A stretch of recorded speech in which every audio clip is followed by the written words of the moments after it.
Muy buenos días, Magíster Ricardo Escartín, profesores y administrativos de la Facultad de Educación Social y Desarrollo Humano.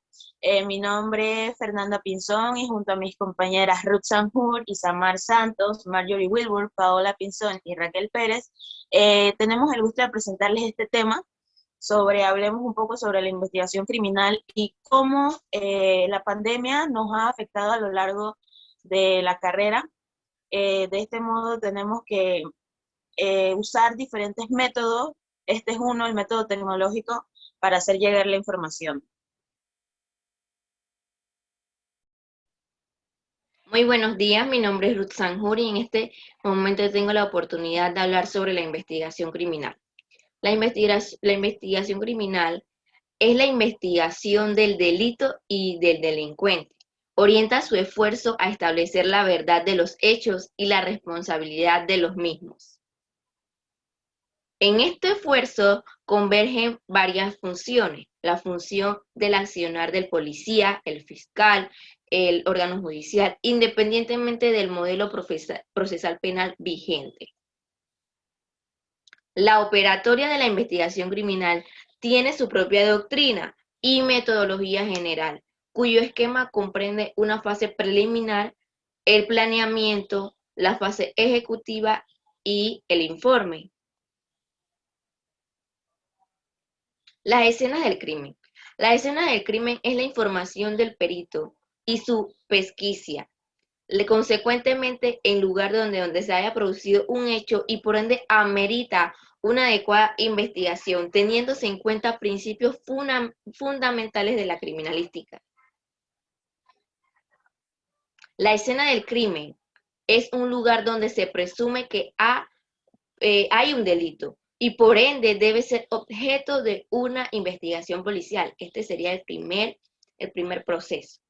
Por segundo, tenemos una escena de los hechos puede ser clasificada en cuanto a la observación de la misma, fijación, rastreo, señalización y reconocimiento del cadáver en dos tipos. Esta es la función que hacemos nosotros. Otra es la escena abierta y cerrada. La escena es la que tiene los límites claramente demarcadas, como ser una habitación, un sitio rodeado por muros o bien un recinto, aunque sea grande, pero delimitado. La escena abierta, en la que no hay delimitación, por ejemplo, un parque, un campo abierto, plazas, calles, no bien delimitadas, obliga a que la investigación se inicie desde el foco u origen del hecho.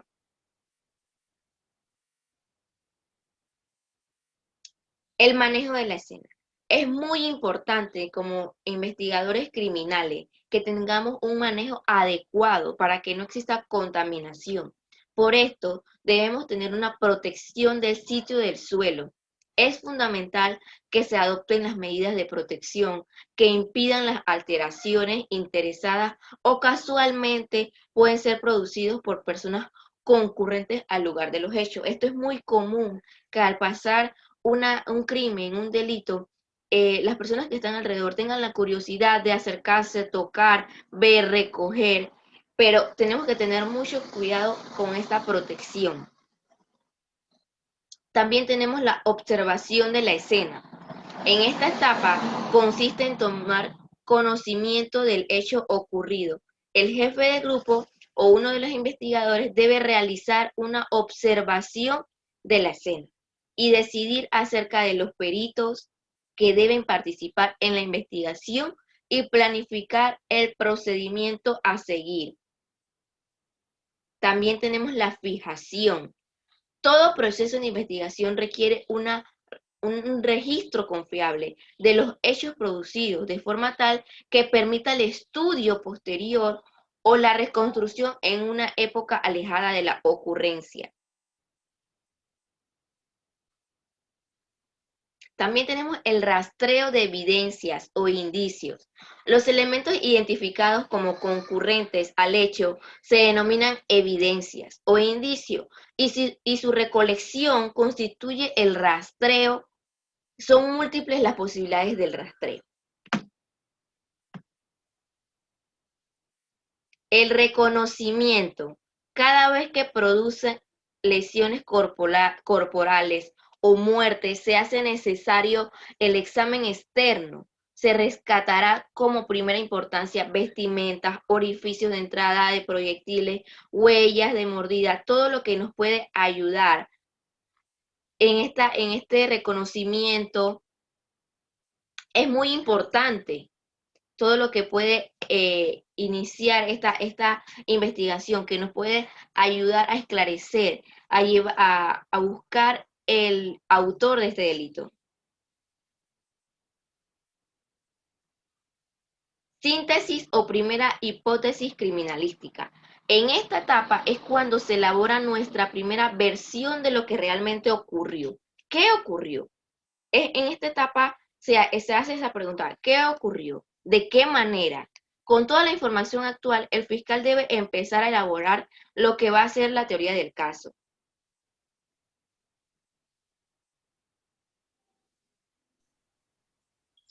Bueno, ahora vamos a hablar un poco sobre lo que es colecta y embalaje de evidencias, mejor conocido como la cadena de custodia. Aquí pueden participar también investigadores de planimetría, encargados de la fijación planimétrica de la escena con medidas exactas en relación a puntos fijos.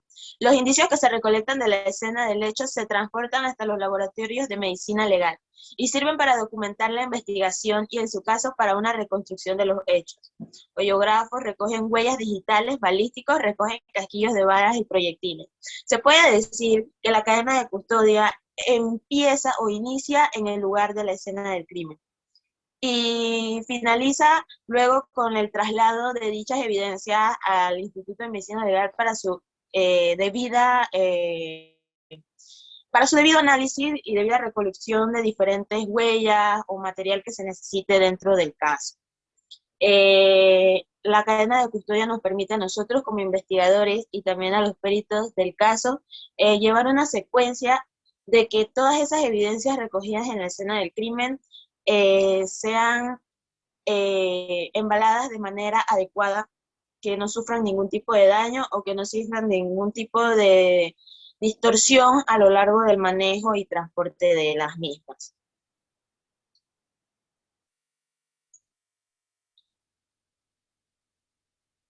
Dice, la cadena de custodia es una herramienta que permite garantizar la idoneidad, inviolabilidad y inalterabilidad de los elementos de la materia de prueba, facilitando establecer controles sobre los procesos en la ruta seguida por los documentos. O sea, es la ruta que vamos a seguir, una ruta segura para que estos documentos lleguen de manera adecuada a los laboratorios.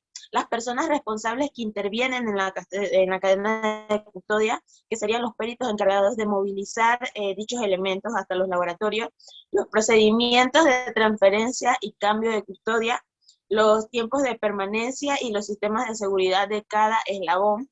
Recordemos que hay elementos, más los elementos biológicos, que se deben manejar con suma delicadeza y cuidado, y también estos tienen un tiempo específico de recolección y en los lugares de permanencia de la evidencia física.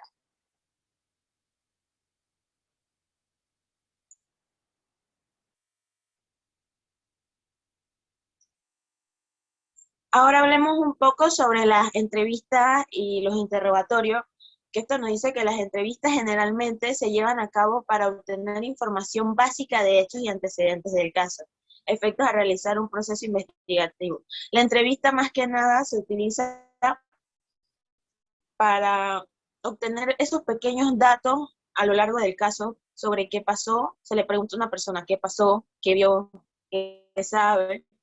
Esto sería más o menos lo que sería una entrevista. En una entrevista efectiva se lleva a cabo en un ambiente amistoso, con cierto tono formal.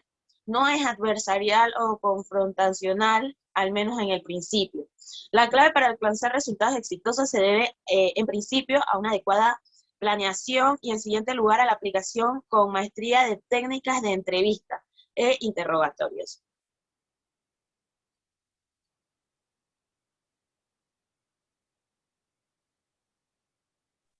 Buenos días, mi nombre es Isamar Santos.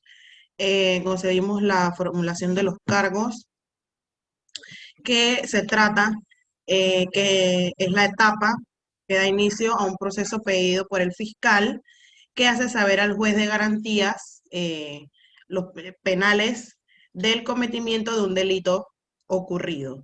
En los casos del delito flagrante, tiene un tiempo de 30 días y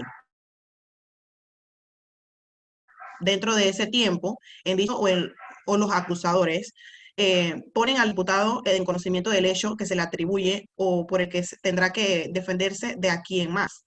Hay una fase de investigación previa a la formulación de los cargos, que se reunirán los elementos de la convicción, el cargo y de descargo, que permiten a él o a la fiscal decidir si formularán o no formularán los cargos. Y en caso de hacerlo, y por no un delito flagrante, se abre la instrucción fiscal por 90 días, donde la fiscalía, como él o los investigados o el sospechoso, busquen pruebas fiables, comprobables para un posible juicio o en busca de un sobrecimiento o un dictamen acusatorio obstentivo, perdón.